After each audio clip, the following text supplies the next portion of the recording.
Good morning. Hope you're having a great weekend. It is Sunday, September 8th, 10:44 a.m. Central Daylight Time, local time here in Memphis, Texas, off Highway 287. This is a Love's that I've been to before. I intentionally stopped here because I had a good experience with them last time I was here. Last time I picked up a trailer in Dallas, it had issues, and I brought it here and got it worked on, and that's the same thing that's happened now. I picked up a new trailer and it had issues, so I brought it over here to get it worked on. I wasn't able to get it worked on last night because they're running limited hours. They are only open from 6 a.m. to 11 p.m. and I got here at like 10:45. So waited until my 10-hour break was up, and then I checked in with them and got the trailer in the shop. The issue with the trailer is a tire is missing a chunk of tread. There's just a section of tread that's been ripped off the tire. It's like a 2-inch by 6-inch section of tread. And the tire that's paired with it has uneven wear patterns. I'm not sure if Landstar will replace that, but they said that they would send it in and see if Landstar would authorize the replacement of the other tire. So we'll see.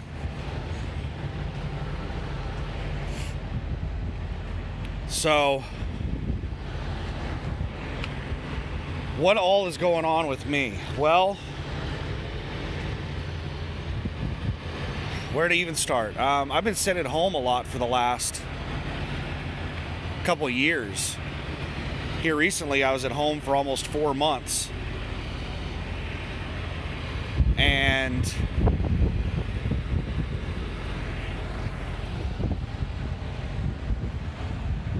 I finally decided to go back out over the road. So I had to contact Trailer Utilization because I didn't have a trailer because I was set for so long. They sent somebody to take the trailer from me. So instead of finding what was most convenient for me, the trailer that was most convenient for me to pick up, they sent me in the opposite direction that I wanted to go. I wanted a trailer toward Dallas because Dallas is the only good freight market near Oklahoma City.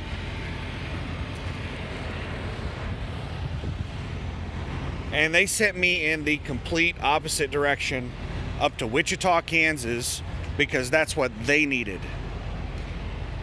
A driver abandoned a trailer at a Volvo dealer, Bruckner's, a Volvo Mack dealer in Wichita, Kansas. And the trailer had been sitting there on the dealership lot for over 30 days. They don't know exactly how long it had been there. And they also said that they didn't have any information on the driver that dropped it. So I'm guessing that the driver that left it there terminated their contract with Landstar. I'm sure there's a really good story behind what happened that led to that driver terminating their contract or getting their contract terminated. My guess, since they dropped it at a dealership, a truck dealership, my guess is that they had issues with their truck and they probably couldn't afford to stay in business. They probably ended up going out of business. That would be my guess. But who knows? There's not a lot of free parking in Wichita, Kansas. There aren't any truck stops in Wichita, Kansas. There's only a couple of mom and pop truck stops, and they used to be free parking, but they've started charging for parking because of the locals. Almost every truck stop that charges for parking, it's because of the locals. The locals will just camp out. And it's not just individuals that are constantly leaving their trucks at the truck stop and going home, it's companies. I've been to some of these mom and pop truck stops, and it's like it's like a terminal for a small company. There'll be like 5 or 6 trucks parked all in this, next to each other that are the same company. So, I don't like paid parking, but I understand it. I'm not completely against paid parking, because if some of these places did not have paid parking, then there just wouldn't be any parking at all. Like, I know people hate paying for parking, but if they didn't charge for parking, then there would be no parking at all. You wouldn't even have the option to pay for parking because of locals camping out at truck stops rather than paying for, a secure lot to park their truck.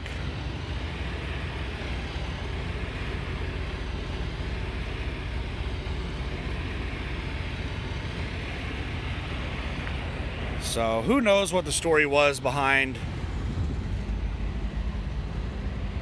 how that trailer ended up abandoned at that Volvo dealer. But after I picked up the trailer, I sat there Thursday, Friday, through the weekend, and Monday, and I could not find a load. There wasn't crap, there were no good loads being posted up in that area.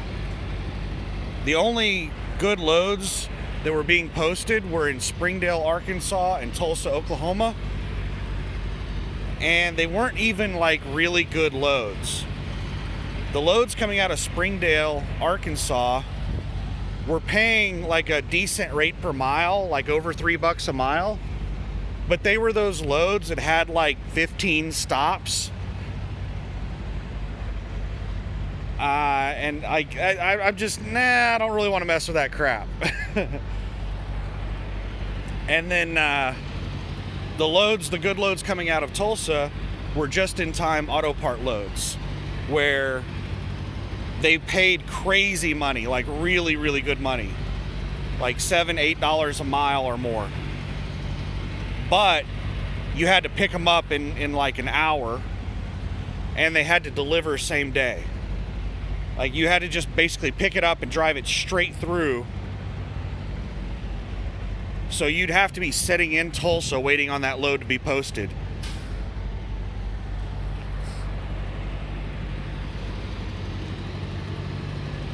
And unfortunately, I was too far away to make any of those loads.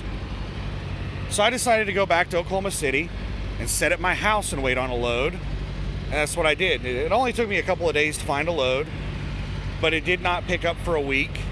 So I sat at the house for a week. And then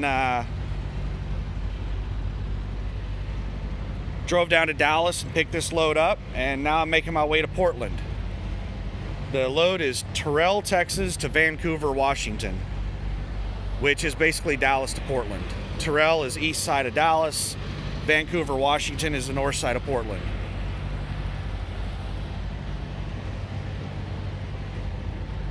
The load pays around $7,200 on the full rate and around $5,000 gross to the truck. So after the percentage cuts, what I actually make is about $5,000 gross to the truck on this load.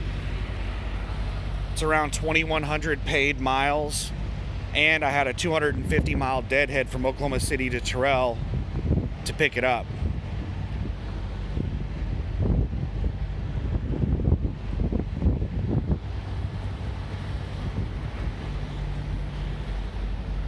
Go over here and take a peek at the truck. It's probably going to take them 30 minutes to an hour just to get approval.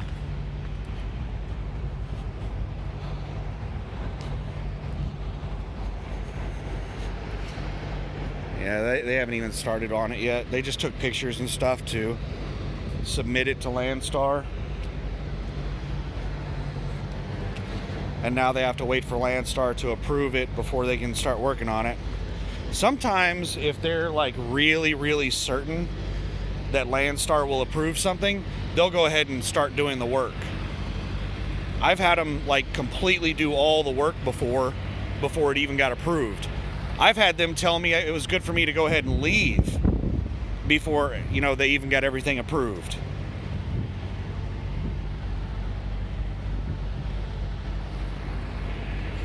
But some shops will just sit there and wait for approvals before they'll touch anything. It just depends. It's on the shop. Every shop is different.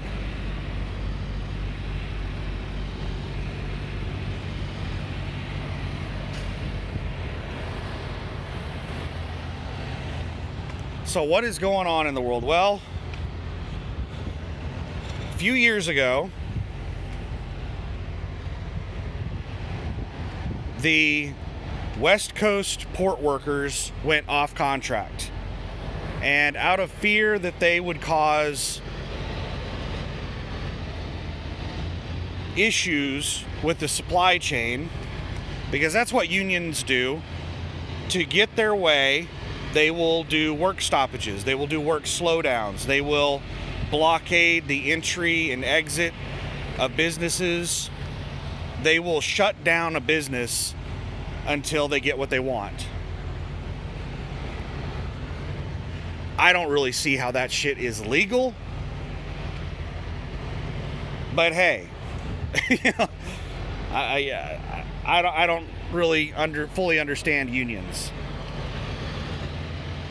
But out of fear of having their freight stuck at the port with the union people like blocking the entrance and exit, not allowing people in and out,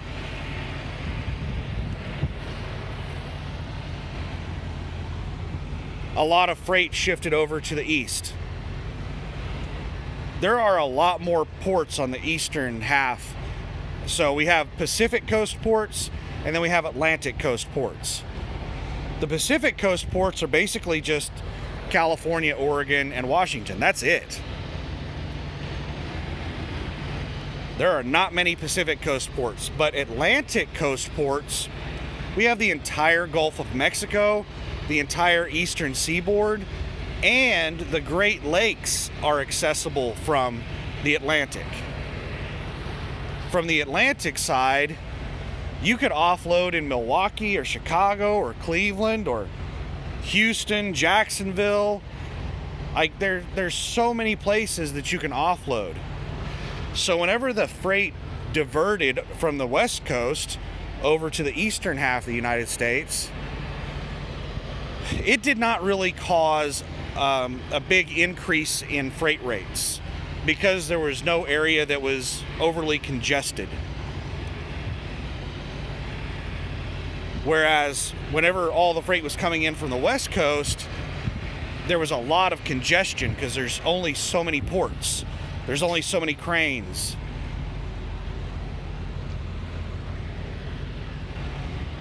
There's only so many trucks in that area. So it caused, it was very expensive to bring stuff in from the West. Now what's happening, let me finish and say that California, especially the LA market, used to be one of the most premium markets in the country. If you could get a load taking you to the LA area, you were guaranteed to get showered with money to take a load out of the LA area. But after all that freight shifted over to the eastern half, California became like a mediocre freight market.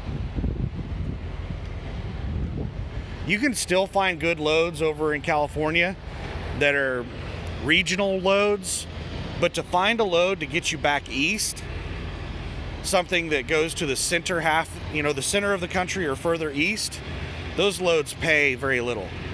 I think the rates have come up a little bit recently, but they still pay kind of crap. It's not really worth it to go to California, especially with all their extra regulations. The trucking industry is one of the most over-regulated industries in the world. And California has regulations on top of the already ridiculous regulations. So it's pretty crazy a lot of people avoid California. So the only reason a lot of us even bother going to California is because of the crazy money that they give us to haul loads out of there. And whenever that incentive disappeared, a lot of us stopped going over to California. I haven't been to California in like 2 years.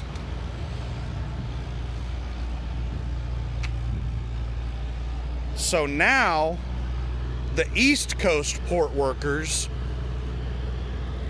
are going off contract. They've already sent in their notice for strike. They have to give 60-day notice that they are going to go on strike. So they've already sent in their 60-day notice so that they can go on strike as soon as the contract ends. Are they going to go on strike? We don't know. I don't think the West Coast unions ever went on strike. And they were off contract for a long time, a year, year and a half. I forget the exact amount of time, but it was quite a while that they were off contract.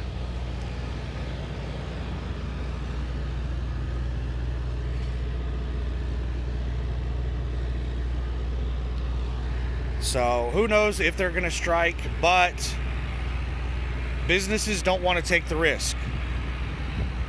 One of the reasons that the West Coast didn't strike might have been because so much freight left and went to the East preemptively.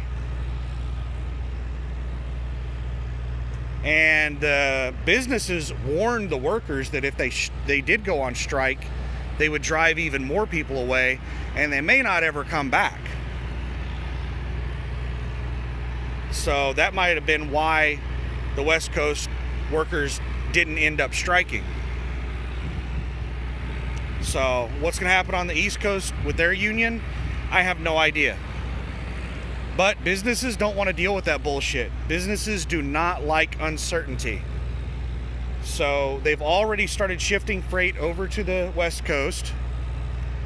And Landstar's drayage department, the department that deals with the port stuff, sent out an email. I don't know if it went fleet-wide to everyone at Landstar or to only people that have TWICs, Transportation Worker Identification Cards. But I have a TWIC, so I got the email.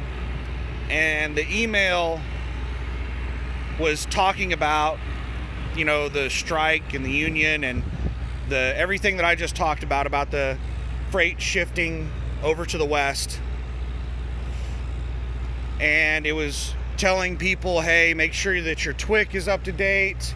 Make sure you've got your RFID tag and all the stuff you need to pull port loads. And, you know, be ready for, you know, big freight rates and lots of freight coming out of the West Coast. So I have a TWIC, but I don't have the RFID and all the rest of the stuff that you need to go and haul out of some of the ports. Am I going to bother getting that crap? No. It is highly unlikely that I will haul loads directly out of the port. The people that haul loads directly out of the port are usually local drivers.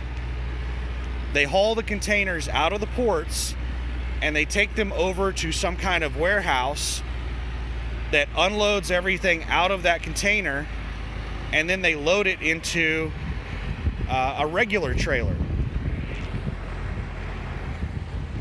So that's what most of the port stuff is.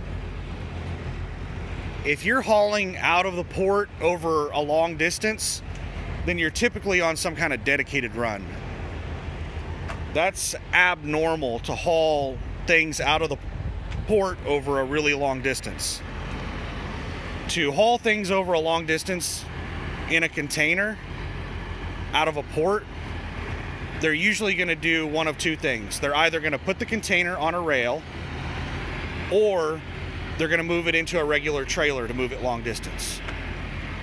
to haul a container out of a port, 1,000+ miles is abnormal. So I don't want to do local port work, and if I get on some kind of port dedicated run, then I'll worry about getting the RFID and all that stuff.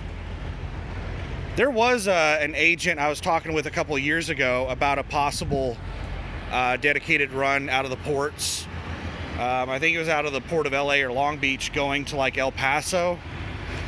I forget exactly where, but it was paying really, really well, like $6-7 a mile or something like that. I forget exactly what it paid, but it was a really good run. And the agent just kind of,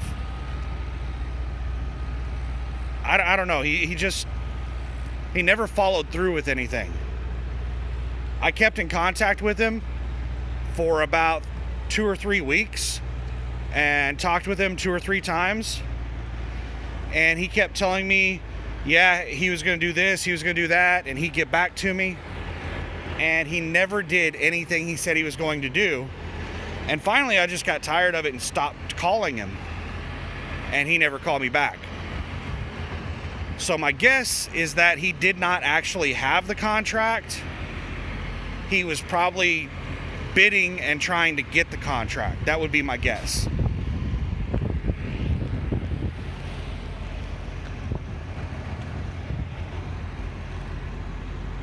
But, if something like that comes up, then I'll look into getting everything necessary to do it.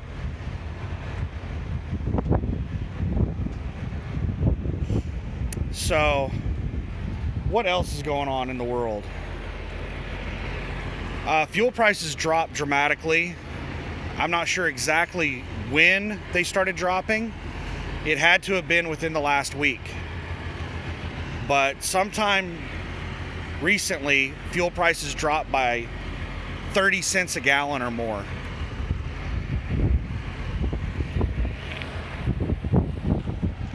I don't know what's driving that price drop. There are mainly 3 things that affect fuel prices: supply, demand, and speculation. And speculation is a big driving force behind it, because fuel is typically bought on futures markets. They're buying things like 6 months in advance. So they're paying prices of what they think the market's going to be like in 6 months. That's the reason that somebody can say something today, and within minutes or hours, the price at the pump can change. The price that they actually paid to get that fuel to the pump did not change, but they'll change the pump price to reflect things that will happen in the future.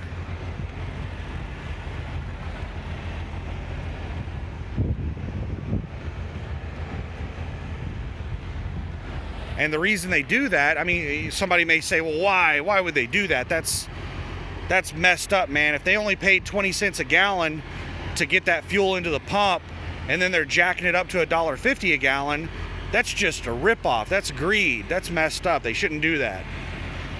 Well, the reason they do that is because, let's say the exact opposite happened. Let's say that they paid like $3 a gallon to get the fuel into the station. And then all of a sudden the demand for fuel drops, and the prices drop from $4 a gallon down to $1.50 a gallon.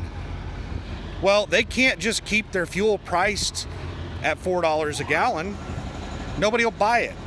All of their competition is going to start lowering their prices, so they're going to have to lower along with them. So the pump prices don't really have anything to do with what they paid to get the fuel to the pump.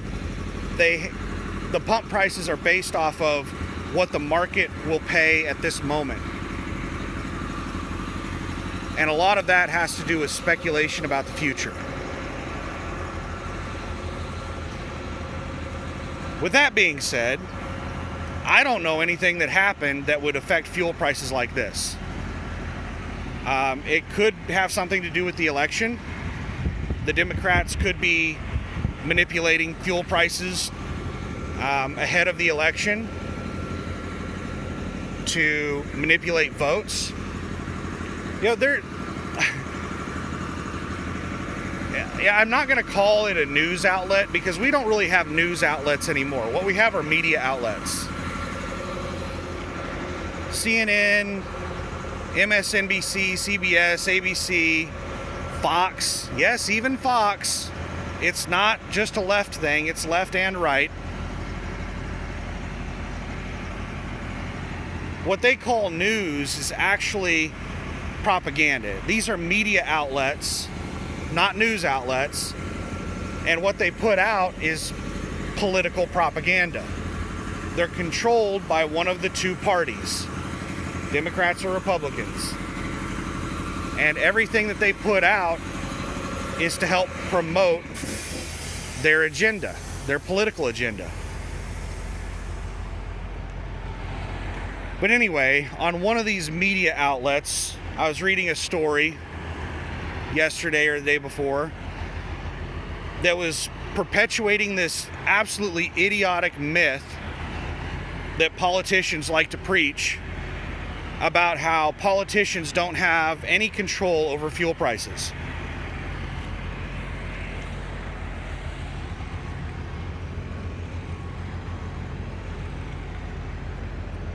You have any idea how just... I don't know if the people saying it are stupid or if they think that the people that are listening to it are stupid. Do politicians have the ability to set the pump price? They probably do, but they don't. But do they manipulate the price? Yes. The price of fuel has a lot to do with politicians. They have a huge impact on the price of fuel. Our politicians control... I can hear them working in there. I think they're taking my tires off right now. Politicians control permitting, leasing.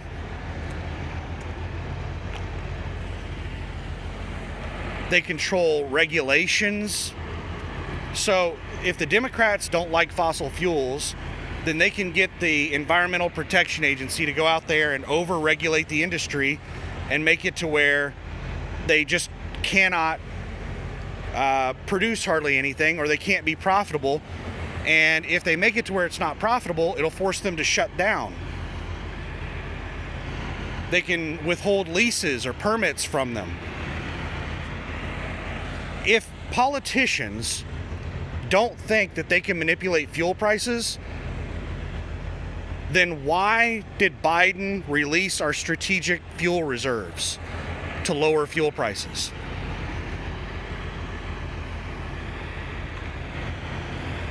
I mean, how stupid can people be that 1 month the politicians are saying that they're releasing the strategic reserves to lower fuel prices, and then a few months later they're saying that politicians have no control over fuel prices?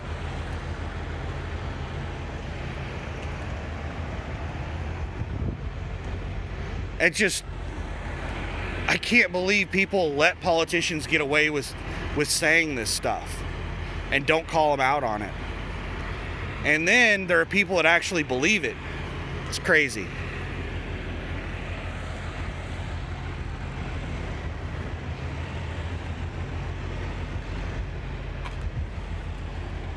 So, yeah, I don't know the reason why the prices dropped.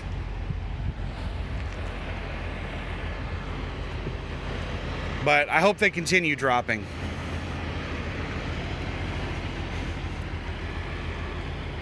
What else is going on? There are a couple of... One of them is a prediction, and the other one is leaked information. There's a couple of things going around right now that are like doomsday scenarios. So let's talk about the prediction first. This is just somebody's wild ass guess as to what's going to happen. A wag. Let's go over here and take a peek at the trailer real quick, see if they got both tires off or just one.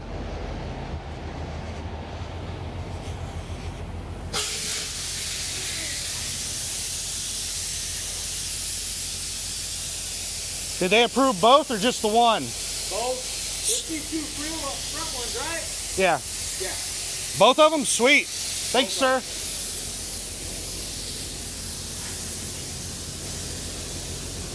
Yeah, Landstar approved both of them. Nice. So,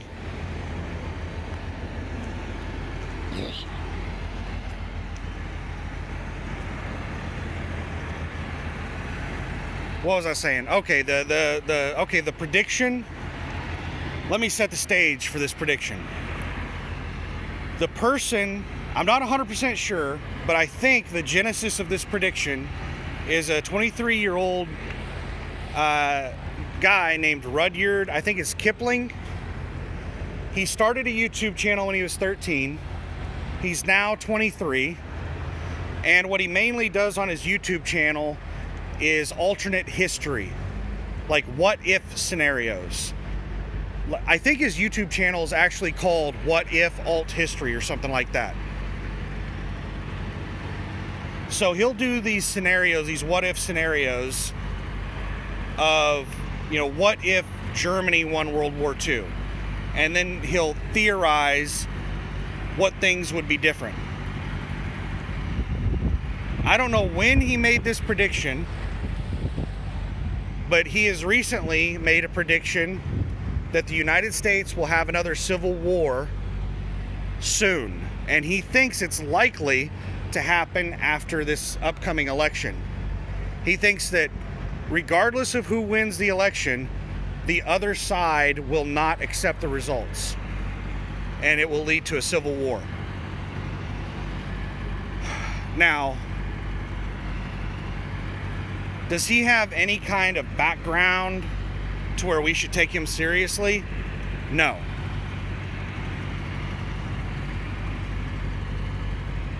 This is just some YouTuber that created a theory based off of his own assumptions, based off of his own data.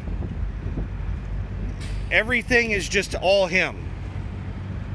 And I'm pretty sure he's the genesis of this prediction, but I'm not 100%. However, a lot of people are taking him seriously. He's been on a lot of podcasts, big podcasts,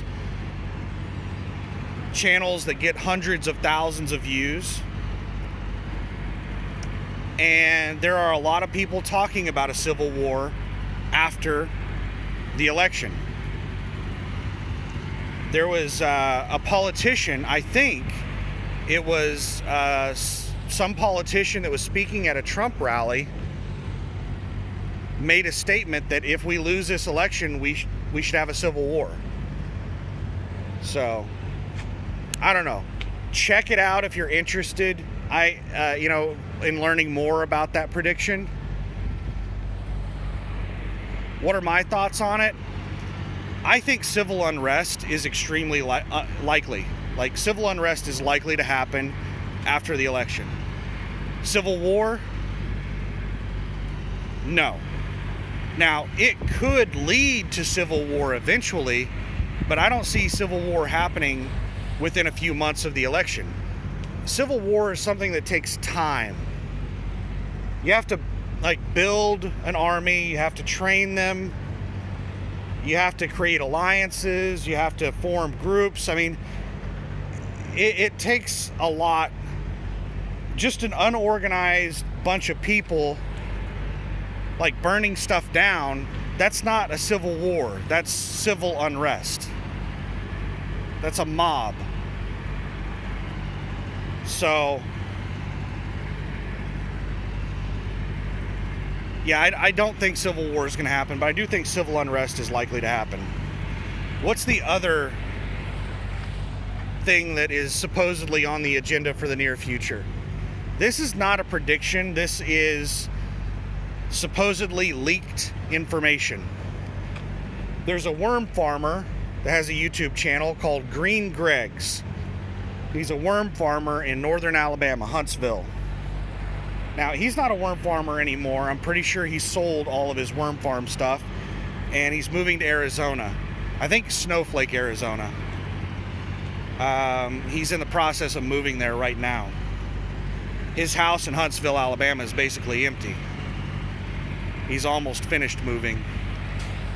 So why should we be listening to a worm farmer in Alabama about some supposed leaked information that they got on a doomsday event? Well, this worm farmer's name is Gregory Allison, Greg Allison.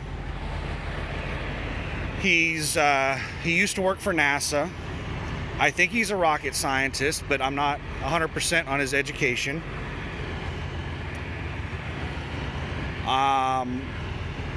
He's also been on several groups and committees involved in like the hardening of the power grid. That's a passion of his, is preparing our infrastructure against natural events like coronal mass ejections from the sun, or man-made events like an electromagnetic pulse weapon. Our power grid is extremely vulnerable to something like that happening. If something like that were to happen, it would knock out power across the entire country. And every study that's ever been done says that if there's large, long-term power loss, then 90%, at least 90% of the population would die within 6 months to a year. And you could knock out the entire U.S. power grid with a single EMP weapon. They cover a very large area.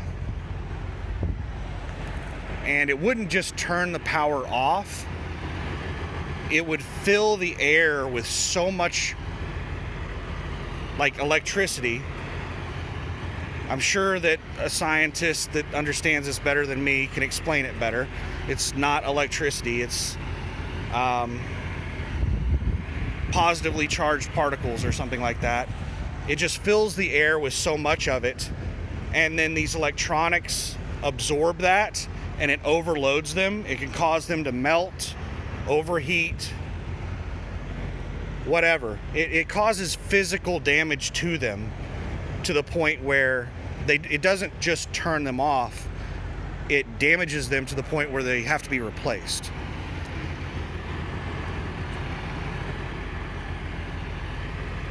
So if that happened across the entire country all at once, where the majority of the power infrastructure and electronics were damaged to the point that they were non-functional ever again, it would be nearly impossible to bring it all back online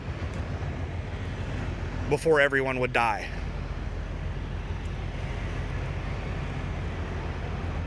So he's been on several committees and part of a lot of different groups. And he has a circle of friends that include like military generals, high-level people in government. He knows a lot of people at very high levels in the government. So when he says that one of his buddies told him this, he's not talking about, you know, some crazy guy down the street that just came up with some wild ass theory.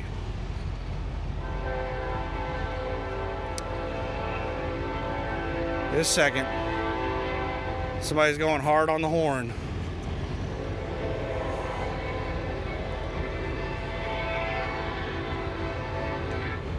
So he posted a video a couple of weeks ago saying that one of his buddies that has access to information that the public doesn't have access told him this. And then a couple weeks later, just a few days ago, he posted a follow-up video and said that after he posted that last video, he had several people contact him and say that they've heard the same thing through their sources. So he said that he's had it corroborated through completely unrelated sources. So what he's hearing from basically the U.S. intelligence community is that China is planning a major infrastructure attack sometime before the election. I don't know how they came to that conclusion on the attack, the type of attack, the scale of the attack, or the timing of the attack. I don't know how they came up with that. But do I think it's possible that China is planning that? Yeah, I think it's very possible. Do I think it's likely to happen? No, I think it's incredibly unlikely to happen. Anybody who's ever had a secret clearance that's had access to non-public information, especially threat information, they know that there are constant credible threats against the United States. It is like there's always, if the public knew all of the credible threats, and when I say credible, what I mean are threats that it's not some lunatic up in Denver that's threatening to blow up the White House that has no capability to do so. I mean, like terrorist groups that have the explosives, they've been training for months, they have people in place, and they're planning on doing something. Credible threats that have the motive and the means. And they're actually preparing, and there are a tremendous number of credible threats. So, do I think that China is possibly doing this? They're planning it? Yeah. That's something that militaries do. They plan. They prepare. So they'll make preemptive plans, and they'll make counter plans. So they'll make plans to preempt something, and they'll make plans to counter something. So this could be a preemptive plan that they have in place just in case they need it. That doesn't mean they're going to do it. The United States does the same shit. The United States, and like every major government in the world, they do penetration tests on networks in preparation for cyber attacks. They will pre-install programs and just have them sit there waiting for commands. That's them planning a cyber attack. Now, are they ever going to do that cyber attack? Who knows? So, I don't know. That's just one of the things that's going on. There's a whole bunch going on in the world.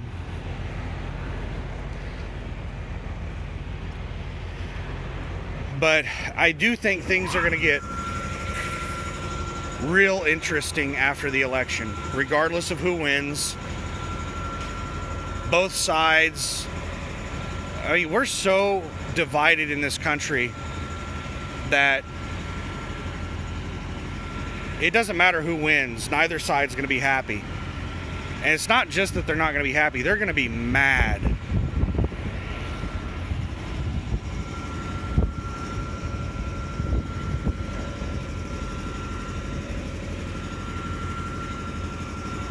So,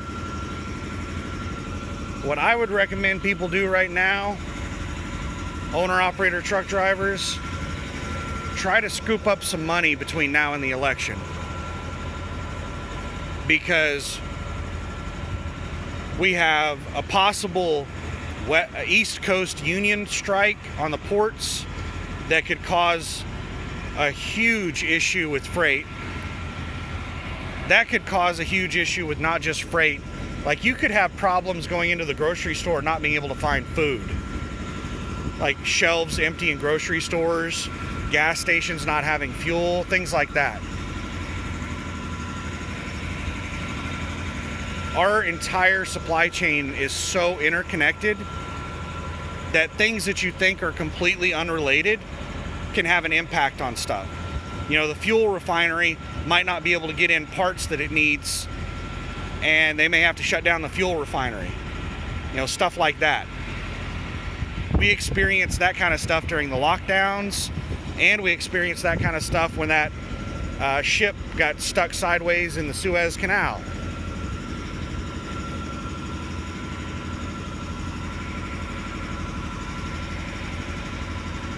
So, aside from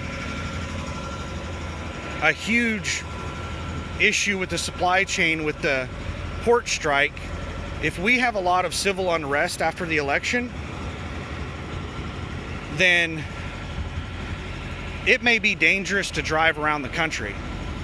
One of the things that they've done in the past during civil unrest is go out and just stand in the interstate, and anyone that tried to drive through, they would pull them out of their vehicles and beat them up.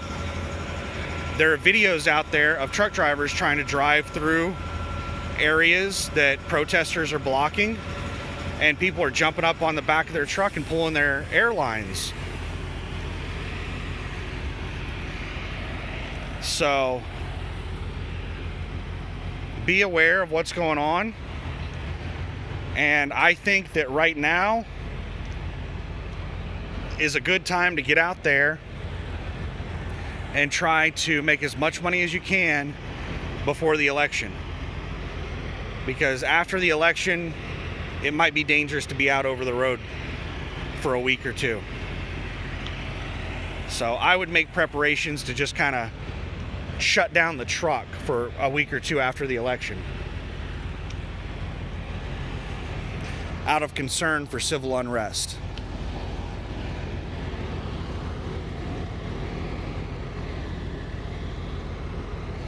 But anyway, I feel like going inside under some air conditioning, and I think they're about done with my truck. So I'll wrap this up and start uploading it. And then start making my way up to Portland. I think I might do a sleeper split on the way up there. I don't want to drive through Denver during the day. I made that mistake with Dallas yesterday. I drove through Dallas during the day. I had to drive from the north side to the east side, and then from the east side to the west side. So I drove through Dallas twice, and I wasted about 2 hours in traffic yesterday. I didn't think traffic would be that bad on a Saturday, but it was bumper to bumper, stop and go, almost the whole drive back and forth through Dallas. So I don't want to waste a whole bunch of time in Denver, so I'll probably drive to some truck stop south of Colorado Springs and sit there and wait until, take a little nap until late this evening, and then late this evening drive through the Denver, Colorado Springs, Fort Collins area. But anyway, hope you're having a good one. Bye.